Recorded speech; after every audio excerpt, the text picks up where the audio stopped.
Professor Supten Sarbadhikari. Kindly, sir, come and give your valuable address. Thank you. I think the delegate strength has dwindled post-lunch session. Naturally, people found probably it's going to be less interesting, but as Dr. Natesh said, this is definitely something which is not just future, but it's already here. So digital health, as I had said in the previous session, it's not, the term is not very old, but now we have a digital health division in the World Health Organization who has come out with a global strategy on digital health 2020 to 2025. What's the role of India in this? Now, I've been with the Union Health Ministry for nearly 5 years, and I've been actively involved with the policy decisions regarding digitalization of healthcare in India. So one of the earliest policy initiatives in this direction was almost 20 years back. In 2003, actually, there was an Information Technology Infrastructure for Health, or ITIH, that was published by the Ministry of Information Technology, which is now called the Ministry of Electronics and Information Technology. And this document was handed over to the Ministry of Health and Family Welfare, who did accept that. But then that didn't happen much. But technology, as you all know, advances, doesn't wait for policies and regulations. So what happened during that time? ISRO was actually planning to send a satellite exclusively for health. They called it actually health satellite, HealthSat. Unfortunately, it was one of those rare failures where HealthSat didn't work. So the next satellite that they had sent was the EduSat, the education satellite, and they had a lot of extra space in that satellite. So they decided they will use that for promoting telemedicine in India. So if you go to the history of telemedicine in India, that's 2 decades old. The sad thing is it was not led by the doctors or healthcare professionals. It was led by ISRO. So they gave those VSAT, those very small aperture terminals, those antennas to various hospital groups, starting with the Apollo group, and then Amrita, Narayana, and all various groups got those satellites. And of course, the government hospitals, AIMS in Delhi, PGI Chandigarh, SGPGI Lucknow, and so on. And it chugged on, and then some people knew, some people didn't. Again, here, this is a summit where we are talking about business. In fact, this business sense was asked. So during, I think, 2003 or 4, there was a Purna Kumbha Mela in the Allahabad, Prayag.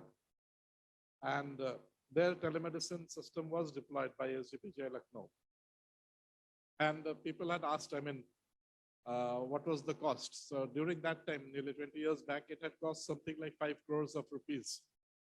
And then someone asked, how many patients did you treat? And they said 3. So treating 3 patients for 5 crores 20 years back didn't look at all cost effective, didn't make any business sense. And one of the things which unfortunately happened with this telemedicine practice like this, that instead of serving the purpose of treating the patient where he or she is, the patients were really transferred to the referring hospital. That itself defeats the purpose. But then, going ahead, what happened? We saw during the COVID-19 pandemic, an opportunity arose for digital adoption. And health and education, these were the 2 sectors which were affected the most. And so obviously, they accepted a lot of innovations. But before coming into the pandemic, I'll talk about some of the more policy decisions which came in between. So in 2013, August, the Ministry of Health and Family Welfare, Government of India actually had recommended a set of standards, EHR standards for interoperability. Dr. Sen was talking about interoperability just before this. And that's obviously very important if you want to exchange the information, health information or any information. Then India became a country member of a vocabulary standard called SNOMED City. That happened in March 2014. So subsequently, the CHR standards recommendation, the guidelines were revised, and we brought out the second edition in December 2016, which included obviously SNOMED City. Then subsequently, just before the pandemic, in November 2019, the Ministry of Health and Family Welfare, along with NITI, brought out what is called the National Digital Health Blueprint, or NDHB. So the National Digital Health Blueprint actually accepted all the standards recommended by the Ministry of Health and Family Welfare in December 2016. Additionally, they added a standard called HL7 Fire Release 4. So that's where the policy stands. Now, before this 2019, another policy document came, that's the National Health Policy 2017. That's the third edition of the National Health Policy of India. The first edition had come out in 87. 15 years later, the second edition came out in 2002. Another 15 years later, we got the third edition in 2017, where it was talked about setting up a National Digital Health Authority, which will overlook a national digital health ecosystem. And the implementing arm for the National Digital Health Blueprint was named the National Digital Health Mission. So while the National Digital Health Authority has not been set up, but the National Digital Health Mission came into play from 2020, and in 2021, it changed the name to ABDM, or Ayushman Bharat Digital Mission.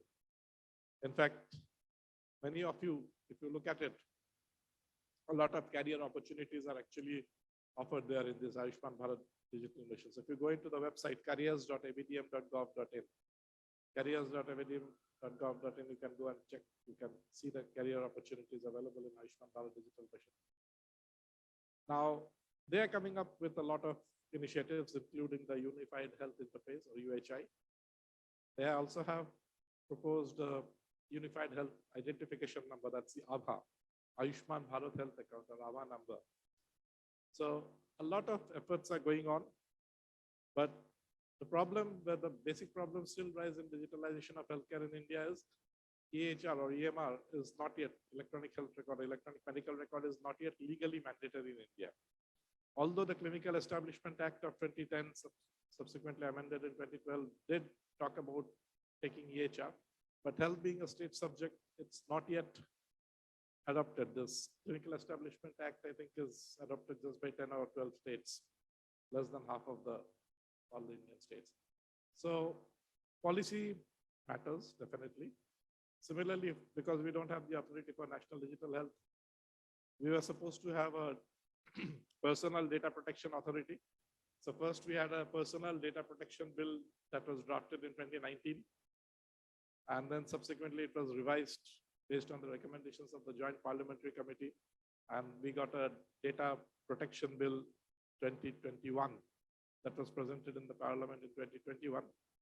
But then that was also inadequate, and so the government withdrew it. Now they have drafted a newer bill. Now this is called the DPDB, the Digital Personal Data Protection Bill, DPDB bill, or Digital Data Protection Bill, Digital Personal Data Protection Bill 2022. Currently, it's in the public domain. You can also have a look at it. You can do a Google on this DPDB bill 2022, and you can even send your comments. So once this comes into place, probably we'll have a Digital Personal Data Protection Authority, which will look after all the factors, the safeguards for data exchange, including health data. And then probably we'll have more clear guidelines, statutory guidelines related to exchange of health information. But digitalization, again, is a long-run process. Healthcare itself is quite complex. So digitization is pretty simple. I mean, in earlier days, we had those analog televisions. Now there's no analog television visible anywhere. Even clocks are becoming digital. But similarly, but for healthcare data, we are still on the analog, pen and paper. The prescriptions are still written by pen on paper. And although digitization is relatively simpler, when we talk about digitalization, that means we are including the business process in that. That becomes slightly more difficult. And as I said, the business logic and the legal requirements, all these have to be aligned. But the final thing which we are looking at, and in fact, Dr. Natesh told about it, that we should have a digital transformation. So transformation is definitely a long way to go, but I think this is an excellent platform where I think the younger generation, you are also getting, at least hearing maybe for the first time, but hearing definitely that these are opportunities. And making a career in digital health, definitely there's a lot of scope. And in fact, in the panel discussion, I'm sure there would be elaborate discussions on that.